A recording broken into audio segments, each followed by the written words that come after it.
Hi everybody, it's Keren here from tuppencecoloured.co.uk. Thank you very much for joining me today. This is what I've been making today. It's a rather elegant little gift box and it's in two parts. The base is plain and the lid is patterned, and if I take the belly band off and open it up for you, it's a hinged box, so you're not going to lose the lid, and inside a little flap pops up and displays a sweet little pair of earrings for you. Quite straightforward to make, and if you stay with me I will show you how I did it. The base of the box is chocolate chip, which is 6 inches square, and the liner that goes inside is also chocolate chip, and I've cut it to 2 7/8 by 7 7/8. The lid of the box is a piece of DSP from the Petals and Paisleys Speciality DSP, and it's speciality because it's got little copper dots on it, and this is cut to 6 1/8 by 5 3/8 of an inch. To finish the project, I'm going to be using this stamp from Cottage Greetings. I'm going to be using some of the Flourish Thinlits dies. I've got a 3-inch square of chocolate chip card, and I've got a 3/4 of an inch strip which I've just cut off the top of a piece of A4 across the narrow side, and I've got some copper foil. I've also got Versamark ink and copper embossing powder. The base of the box is chocolate chip, which is 6 inches square, and the liner that goes inside is also chocolate chip, and I've cut it to 2 7/8 by 7 7/8. The lid of the box is a piece of DSP from the Petals and Paisleys Speciality DSP, and it's speciality because it's got little copper dots on it, and this is cut to 6 1/8 by 5 3/8 of an inch. I'm going to score the base of my box at 3/4 of an inch and 1 1/2 inches, and then I'm going to rotate and score at 3/4 of an inch and 1 1/2 inches, and the same thing again. 3/4 of an inch and 1 1/2 inches. And while I've got the scoreboard out, I'm going to score the liner piece, and I'm going to score it at 2 1/2 inches and 5 inches. Put that on one side, and finally the lid of the box. Now I want to make sure that I know which is the long side and which is the shorter side, because the scoring is different. So I've got the long side here, so on the long side I'm going to score at 3/4 of an inch and 1 1/2 inches. I'm going to rotate it so the long edge is still on the top, and 3/4 of an inch and 1 1/2 inches. Now I'm going to rotate it so that the short edge is at the top, and I'm going to score at 3/4 of an inch and 1 1/2 inches, and then I'm going to rotate it, and this time I'm only going to score at 3/4 of an inch. I want to show you this because I made a bit of a boo-boo, and I want to show you how to almost get out of it. When I was scoring this part here, I actually scored on the wrong line initially. I didn't score it at 1 1/2. It looks like I've scored at 1 1/4. So what I'm going to do, I'm going to turn it over, and I'm going to get my bone folder, and I'm just going to iron almost with my bone folder and wipe out that crease. Alright, and that is almost gone. I won't get rid of it altogether. Never going to do that because you've bent the fibres, but it will make it a lot less noticeable, and once the box is made, that's not going to be terribly noticeable at all. I've burnished all my folds, so now I'm going to do a bit of trimming, and I'm going to cut away these 3 squares here, So I'm just leaving myself that piece, and I'm going to snip up as far as the fold, and I'm just going to cut slivers of all of these pieces, and I'm going to do the same on the other 3 sides. So I'll fast forward this bit.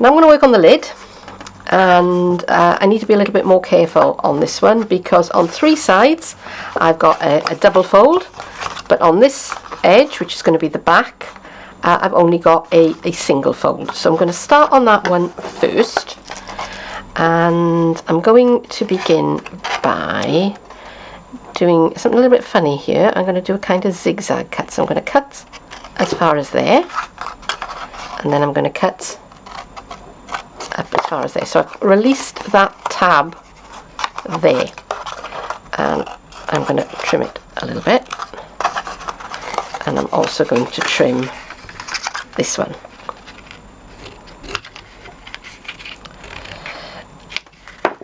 Now leaving this one on is kind of optional, because it just helps give a, when it's all folded in, it gives a nice folded edge around about there. But it's not 100% essential. You don't have to do it. Okay? I just like to. Okay, so same thing on this side. I'm going to make a zigzag cut. So I'm going to cut into there. Okay, and I'm going to cut up to there. And I'm going to trim. Same thing here.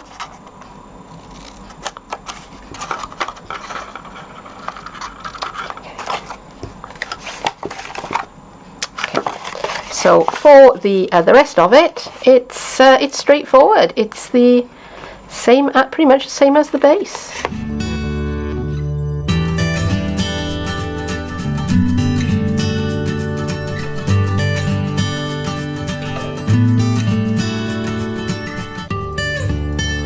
And I'm going to do one more thing before I begin sticking things down. I've folded over my front edge.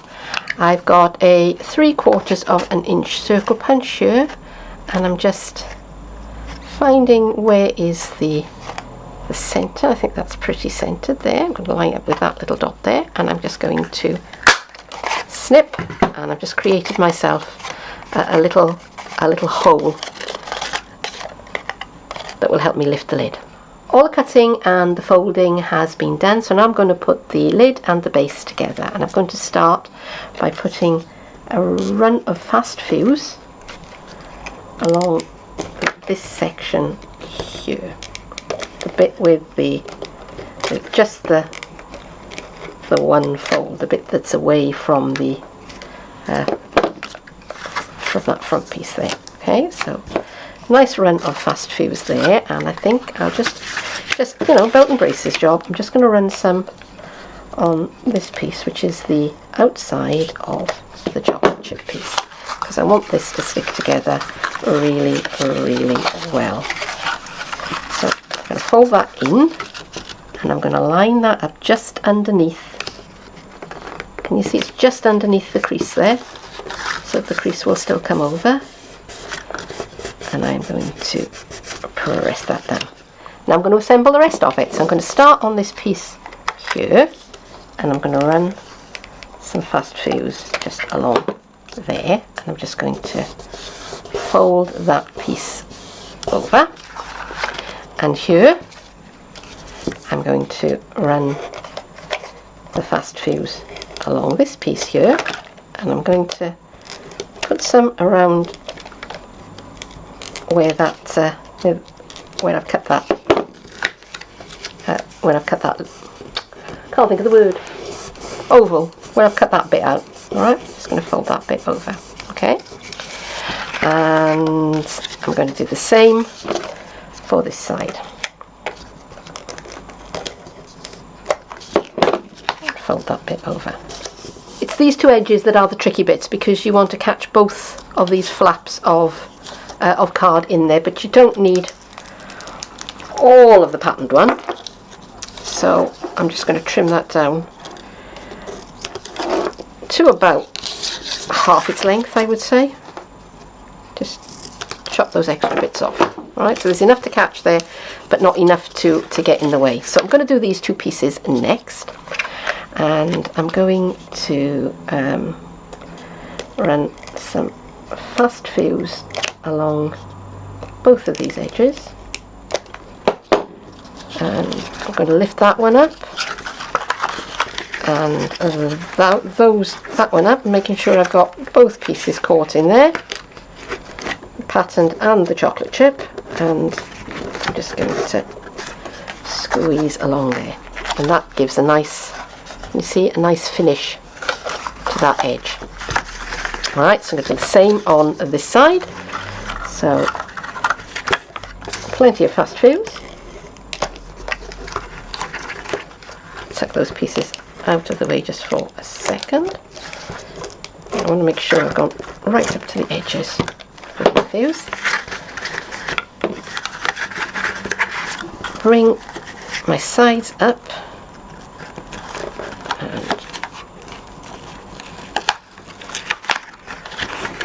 Fold the pieces over,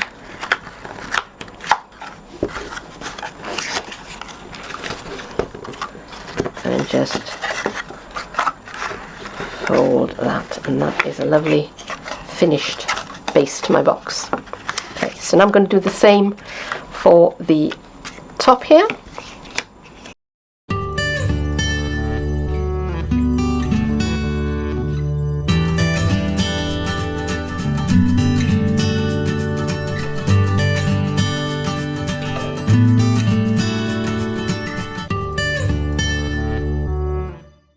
This box is going to hold a pair of earrings, so I want to make a liner that will that will hold them nice and securely when the box is in transit. So I've got my piece of chocolate chip, and when I scored it, I scored two pieces that were 2.5 inches, and that left me with a piece that was this bit was 2 7/8 of an inch. So I want to fold this so that I have a short piece at the front and the longer piece is sticking out at the back. Okay, so I'm just going to put a little bit of fuse along the base here, and that is job done. Now I want to put a couple of little holes to hold the earrings in place. So I'm going to go about there, I think, and this is a 1/16 of an inch handheld punch. Put one there, and I'm just going to try and eyeball the equal distance from there.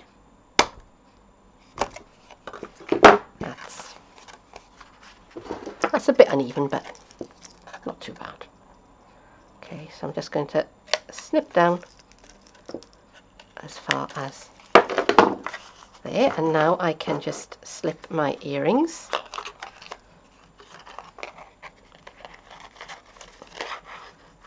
into the holes that I've made, and they will hang there nice and easily.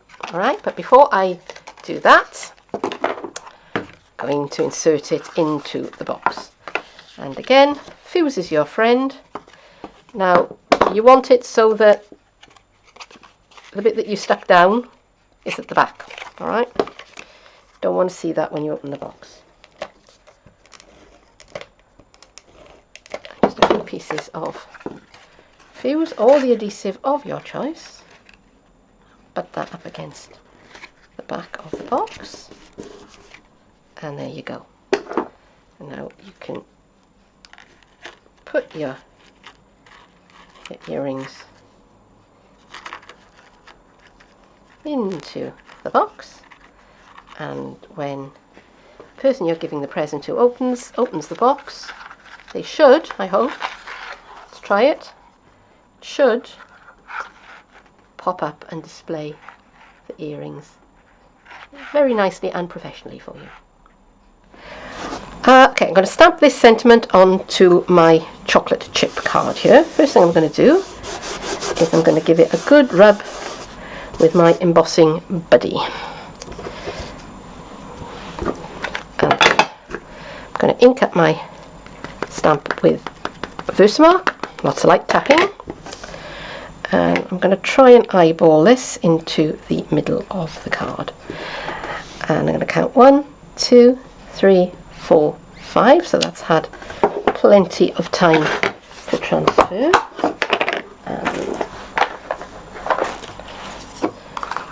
And I'm just going to cover that over. Just check that it's all got some copper powder on it, which it has. And I'm going to bring in my heat tool.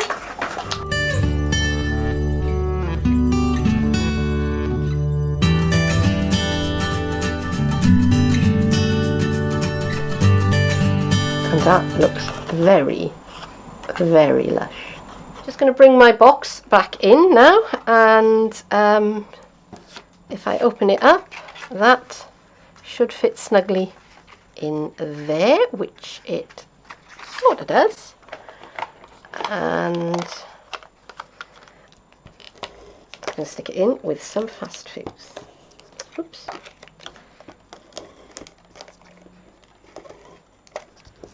Well, the thing with fast fuse, which I keep saying, is a light touch and a flick away. So I'm going to get that centered into there, like that. And there. I wasn't happy with the way the earrings were sitting in the box. I did go a little bit too mad, and I put my little hole too far down there. It should have been kind of around, what's that, about just over 1/4 of an inch, about 3/8 of an inch down from the top would probably have been plenty. So what I did, I put a bit of micropore tape, surgical tape, across the back there just to hold my earrings in place. And have you noticed the earrings, by the way? Have you noticed what they're made out of? They're made out of the Christmas embellishments and a couple of Swarovski crystals.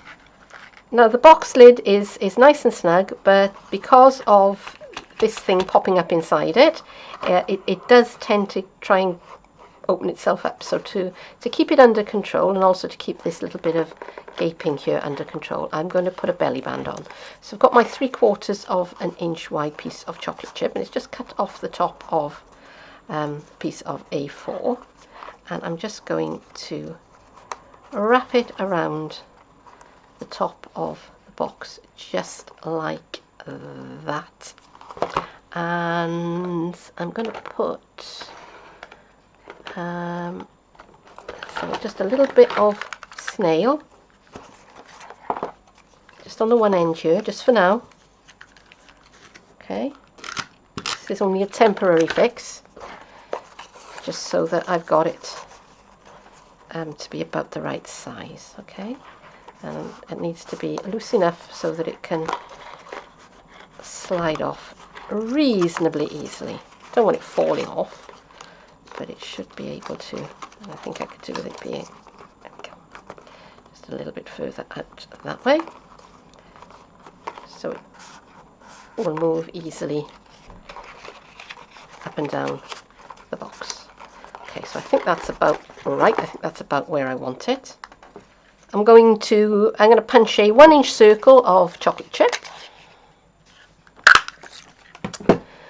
and I'm going to bring in my liquid adhesive, and I'm going to stick that over the join.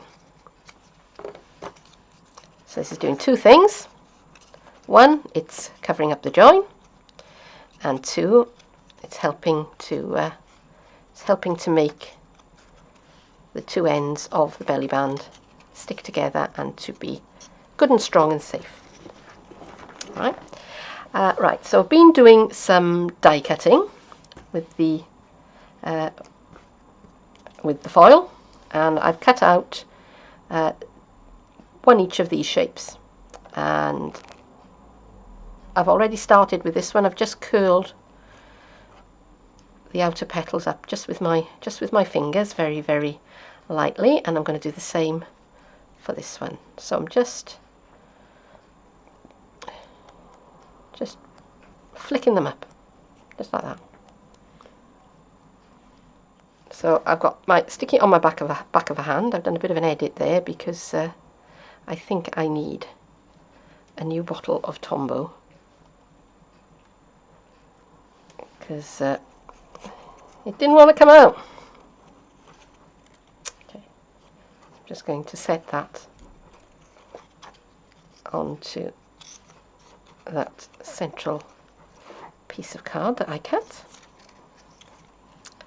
And I know there are all sorts of ways of applying adhesive to fine die cuts.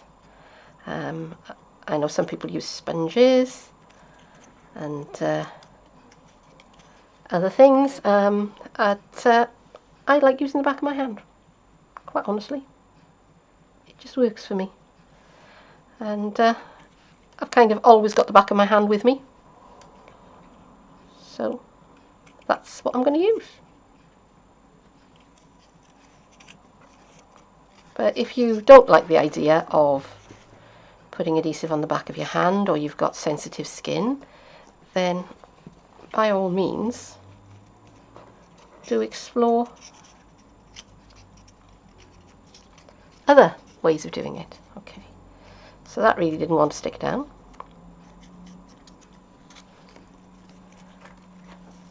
Just going to put a little bit more adhesive on that one because it's been longer than I expected, and now I'm going to line that up with the central pattern, and I've offset these petals, and I'm going to give that a little bit of time to set, because the foil isn't very absorbent, so therefore it's going to need a few minutes for the adhesive to set properly. And there's the finished box, which I think looks really rather elegant. I think that's not going to drop it. Here's the finished box, which I think is really pretty elegant. I think that looks quite classy, and I really like that, and I hope you do too. And if so, then please do leave me a comment, subscribe to my channel, give me a like, share this video, all of that good stuff. If you want the cutting diagram and the measurements for this project, then please do visit my blog, because I will put those details on there, and you can get a link directly to this project below the video here. I also got a Facebook page, and if you want to get your hands on the things that I've used to make this project, then you might want to visit my online Stampin' Up store, and again you can find a link to my store underneath the video. But for now, thank you very, very much for joining me, and I hope that I'll see you again soon. Bye bye.